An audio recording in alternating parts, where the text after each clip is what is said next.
নমস্কার বন্ধুরা, রূপাস কিচেনে সবাইকে স্বাগতম। রুটি পরোটা খেতে ভালো না লাগলে ব্রেকফাস্টে বা স্কুল অফিসের টিফিনের জন্য 1 কাপ সুজি দিয়ে এই স্বাস্থ্যকর রেসিপিটি বানাতে পারেন। খুবই কম সময়ের মধ্যে বানিয়ে নেওয়া যায়। তাহলে চলুন রেসিপিটি দেখে নেওয়া যাক। শুরু থেকে শেষ পর্যন্ত দেখার জন্য আপনাদের কাছে অনুরোধ রইল। প্রথমে একটা বাটির মধ্যে নিয়ে নেব 1 কাপ সুজি, ওজন হিসাবে 200 গ্রাম। যে কাপ মেপে সুজি নিয়েছি ওই কাপেরই হাফ কাপ টক দই দিয়ে দেব, ওজন হিসাবে 100 গ্রাম। ওই কাপেরই হাফ কাপ জল দিয়ে দেব, স্বাদ মতো নুন দিয়ে দেব, 1 চামচ চিনি দিয়ে দেব। চিনিটা চাইলে আপনারা আরেকটু বাড়িয়েও দিতে পারেন বা কমিয়েও দিতে পারেন। সব কিছুকে মিশিয়ে নেব। আমি এখানে 1 কাপ সুজির জন্য হাফ কাপ টক দই ব্যবহার করেছি। আপনারা চাইলে টক দইয়ের পরিমাণটা বাড়িয়ে কমিয়ে নিতে পারেন, তাতে কোনো অসুবিধা নেই। সব কিছুকে মিশিয়ে নিয়ে 10 মিনিটের জন্য ঢাকা দিয়ে রেখে দেব। 10 মিনিট পর আপনাদের দেখাচ্ছি। 10 মিনিট পর এর মধ্যে দিয়ে দেব 1 চামচ কাঁচা লঙ্কা কুচি, দিয়ে দেব কিছুটা গ্রেট করা গাজর, কিছু ধনেপাতা কুচি। কাঁচা লঙ্কা, ধনেপাতা ও গাজরটা দিয়ে ভালো করে মিশিয়ে নেব।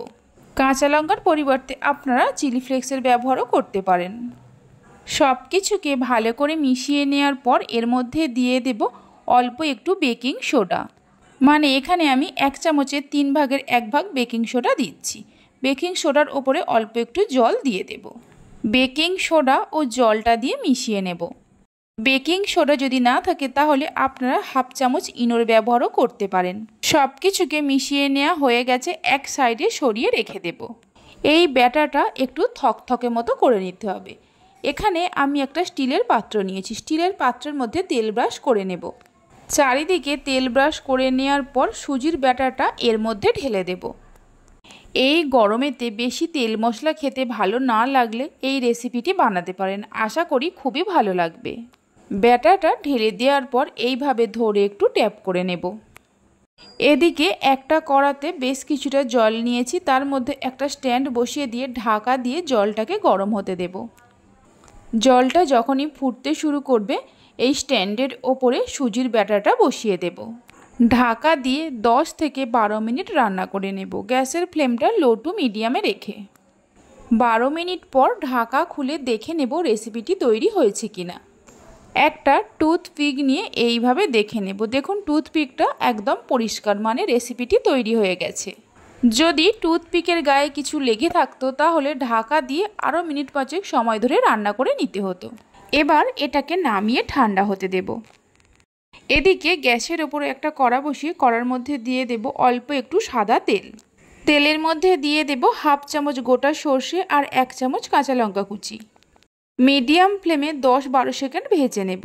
10-12 সেকেন্ড ভেজে নেওয়ার পর গ্যাসের ফ্লেমটা বন্ধ করে দিয়ে এর মধ্যে কিছু কারি পাতা দিয়ে দেব। দিয়ে দেব সামান্য হিং। হিং যদি আপনারা অপছন্দ করেন তাহলে হিংটা নাও দিতে পারেন। সব কিছুকে মিশিয়ে নিয়ে এইভাবে রেখে দেব। এদিকে সুজির রেসিপিটিও ঠান্ডা হয়ে গেছে। একটা ছুরি দিয়ে চারি সাইড এইভাবে গোল করে ঘুরিয়ে নেব, তাহলে খুব সহজেই ডিমোল্ড হয়ে যাবে।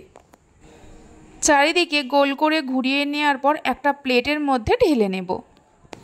এইভাবে একবার রেসিপিটি বাড়িতে বানিয়ে দেখতে পারেন। বাড়িতে বানালে খেয়ে আপনাদের কেমন লাগলো কমেন্ট বক্সে জানাতে ভুলবেন না। এবার এর মধ্যে কারি পাতা, সর্ষে ও কাঁচা লঙ্কা দিয়ে যে ফোড়নটা তৈরি করে রেখেছিলাম এর মধ্যে পুরোটাই দিয়ে দেব। এবার এটাকে ছুরি দিয়ে কেটে নেব। আমার রেসিপি যদি আপনাদের ভালো লেগে থাকে অবশ্যই একটা লাইক করবেন, আর ভালো লাগলে চ্যানেলটি সাবস্ক্রাইব করে পাশে থাকা বেল আইকনটি প্রেস করবেন। তাহলে আমি যখনই কোনো রেসিপি দেব খুব সহজেই দেখে নিতে পারবেন। এগুলো খেতে খুবই নরম ও স্পঞ্জি হয়। বাচ্চা থেকে বড় সকলে খুবই পছন্দ করবে। দেখুন আমি এই রকম করে কেটে নিয়েছি। আপনারা নিজেদের পছন্দ মতো শেপে কেটে নিতে পারেন। একটা প্লেটের মধ্যে সার্ভ করে নেব। তাহলে চলুন ভিডিওটা আমি এখানেই শেষ করছি। আপনারা সবাই ভালো থাকবেন, সুস্থ থাকবেন। ধন্যবাদ।